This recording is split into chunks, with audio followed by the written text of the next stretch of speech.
I'm Max Singh, And I'm Whalen. and our presentation is on art, culture, and self-representation. And the guiding core question we're going to be focusing on is how does self-representation from the margins and from intersectional perspectives redefine the limits of identity politics? So basically what this means is we'll be focusing on how oppressed people with intersectional perspectives have changed the way they represent themselves and why it's important for us today. And more specifically, we're going to be examining how art has allowed the marginalized to expand the boundaries of self-representation and identity politics, and how this affects us today. One of the first examples we actually see, and an example we have gone over here in class, is the autobiography of an ex-colored man by James Weldon Johnson. And this novel is actually one of the first pieces of literature to display life from a biracial perspective.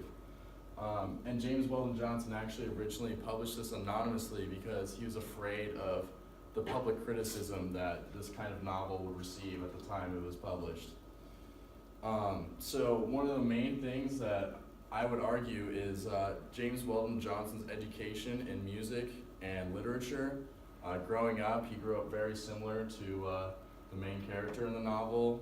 He had a high appreciation for learning the piano and focusing on his writing skills.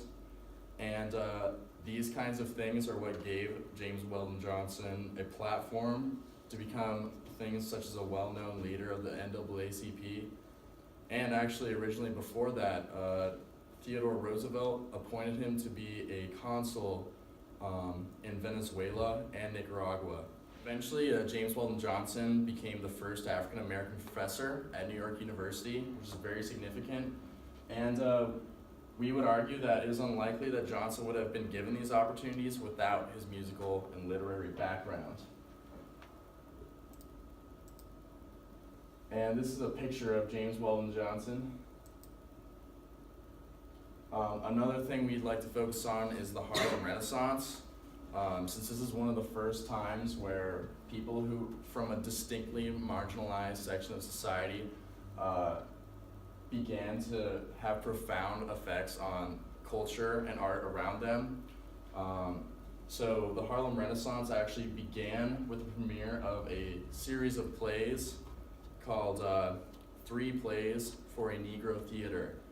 And these plays were very significant because they were the first works of art to reject the stereotypes of blackface and traditional roles that were commonly displayed in silent films and theater at the time.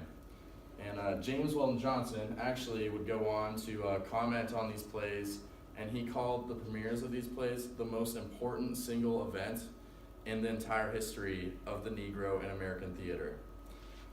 Harlem is overall significant because society began to recognize and verify the voice that African Americans had because of the appreciation people began to see through their works of art and theater. And here I'd like to show a couple of paintings by Palmer Hayden. This one is called Midsummer Night, I believe, and it was painted in 1938. Palmer Hayden was a very significant artist during the Harlem Renaissance period. And this painting I actually really like. It's called The Man Who Paints. The next source we'll be looking at is The Blues I'm Playing by Langston Hughes in his collection called The Ways of White Folks. And in the story, the main character is named Osceola, and she's a black woman living in New York who makes her living as a pianist. And she's found by Dora Ellsworth, who falls in love with her and her music and pays for her to be classically trained. And ultimately they butt heads, and Osceola decides to live with her boyfriend and abandon her classical training in order to play blues and jazz.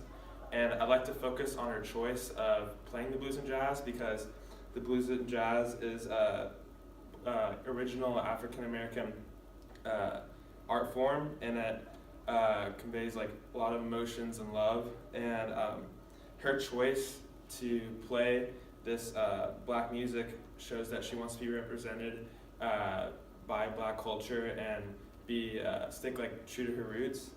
And Dora Ellsworth symbolizes how like white liberals were objectifying black people in their art during the Harlem Renaissance, and Langston Hughes is taking a stance against this exploitation.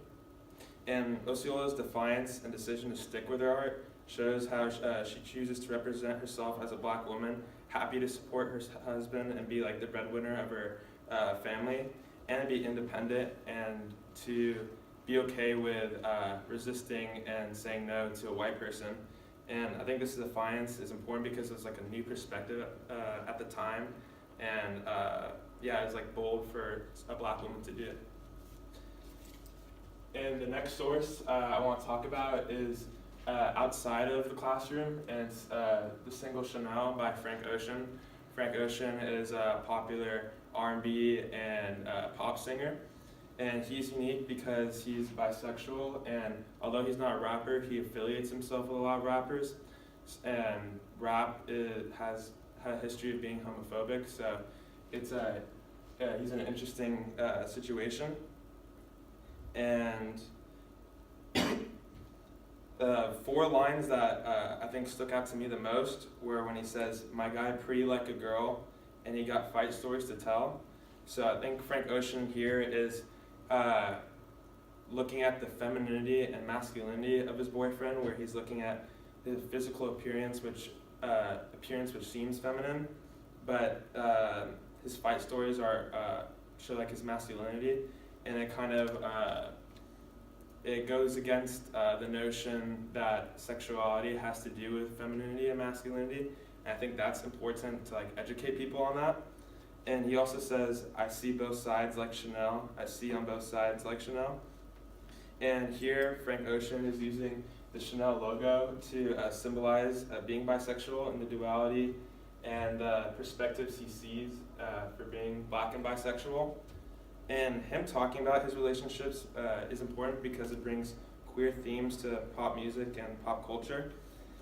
And for example, Chanel, after this, came out with an advertisement saying we see both sides like Frank, with the hashtag "you know me and you don't." With a big corporation like Chanel coming out with a statement like that, it kind of just spreads Frank Ocean's word around more, and it kind of just promotes a more, maybe not even accepting, but just promotes an audience that would listen more to intersexual perspectives like Frank Ocean's. And it makes people question what it means to be black and bisexual in 2017. He also says, "Hide my tattoos in Shibuya. Police think I'm of the underworld." And I think right here he's showing how he has to hide part of his identity in order to not be like labeled as a thug. And it adds on to how the narrative how blacks feel misrepresented, and it fights the notion of racism not being prevalent in today's society, and evokes discussion on police and criminal justice. So it's important that people like Frank Ocean talk about their intersectional perspectives to keep changing society. And so ultimately, the idea that we're trying to convey is that music itself and art itself is what has had a profound effect on culture and the identity politics that's involved with it. Because art and literature and theater and music are all things that have gone a long way to build a platform for people who come from marginalized sections of society to actually display their thoughts and feelings to different people from different backgrounds. So we are still witnessing today that art and music is still changing the boundaries of identity politics, and that is displayable through music such as Frank Ocean's music and a lot of music that has become prevalent in rap and hip hop culture. And as self-representation itself evolves, so does the art with it, and which has ultimately brought great change to the society's view of politics, and further proves the significance of art and music in politics itself. And just from doing this project and from the classes we've had together so far, what I've taken away is art from marginalized people is really important, because white identity is assumed to be the norm for our country when it's clearly not, and we've read literature, we've heard music that is from intersectional perspectives, and it paints a more realistic and maybe harsh picture of the representation of our country, but it's important and we all deserve to get that more harsh and realistic picture. And art helps facilitate conversations like we have in class, and I think the more we talk and the more we gain insight into people with intersectional perspectives, it will continue to push the boundaries of self-representation and identity politics. And these are some of the sources we use. Thank you very much. Thank you.